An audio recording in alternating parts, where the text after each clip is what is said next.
teachers stand for students. Our classrooms are nothing without them.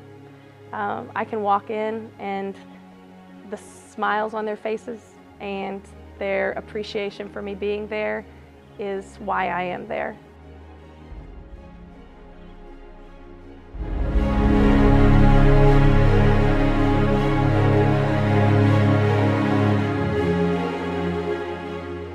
When people ask what I do for a living and I say I teach middle school, the look on their faces is like, oh, I'm so sorry. And I just think, I laugh because they don't understand. I don't think people realize what joy middle school students can bring. I know it's really important as a middle school teacher that I connect with them, and so I try to find all the different ways that I can do that. I try to be welcoming. And so that means when the kids come into the classroom, they know I'm there for them. I talk with them. I try not to talk at them. I try to make sure they realize that they are important and what they have to say to me is important and what they have to contribute is sometimes a lot of times far more important than what I am giving them at the front of the classroom. Miss Carpenter doesn't just talk at us, she talks to us, and she really gets us. And you need to decide, first of all, what topic in To Kill a Mockingbird do you want to talk about?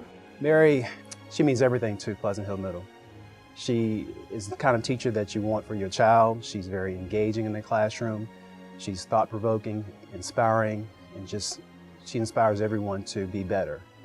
Mary's strengths are, she is incredibly energetic. She never stops moving. She is the kind of woman that it is a joy to work next to her because I actually feed off of her energy, and she just, not only does she have all of that energy, but she applies it in such a productive manner.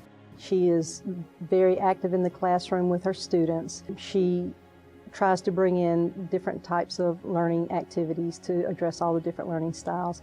And most of all, she makes her classroom fun. Every day, if you go into Mary's classroom, you'll see students who want to be there and want to learn. The best thing I like about Ms. Carpenter is she always comes in the classroom very motivated and always has a smile on her face. Ms. Carpenter, she's not very stolid. She's very enthusiastic about learning. She doesn't mind children to be, them and express the way they feel about certain things. How many of you have gotten in trouble at home and it really wasn't your fault? Okay, and how many of you get mad because mama didn't ask your side of the story? Okay? As a teacher, we all wear many hats, and it's one of the things I love most about my job is the fact that, yes, I'm up there to have the knowledge and to teach the children what they need to know for English language arts, but it's more about also being able to be a counselor when they need that counseling, or sometimes it's being a parent. At other times it's having to be the disciplinarian and telling them right from wrong and helping them learn the way.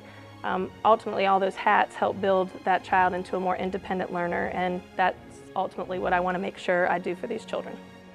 An important life lesson that I've learned from Miss Carpenter is that if we set our mind to something, then we can accomplish it. Another important life lesson Ms. Carpenter has told us is to always be prepared for your day, and she accomplishes that by drinking her Diet Coke. If without her Diet Coke, just the day does not feel the same. What about, would you have Atticus talking the same way as Mr. Yule? I've worked with Mary as a friend. I've worked with Mary as an administrator and teacher, and this year I had the privilege of working with Mary as a parent. And I can say without a doubt, in all of those roles, that Mary is the kind of teacher that you would want your child to have. What advice I would give Ms. Carpenter is to stay the same because she's already perfect. Something I like to tell Ms. Carpenter that I love her and that she's the best English teacher I've ever had. When I think about my greatest accomplishments and contributions in education, I don't see it as the certificates that I have on the wall.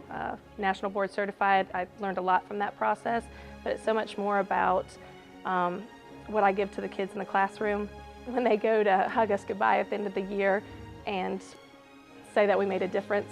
That's what I see as the greatest contributions that I can give in education. Ultimately, I hope my students remember me as someone who gave them the love for learning and the love for the classroom, and that going back to making a difference in their life. Like, they left this school a little bit happier and a little bit better because they were in my classroom.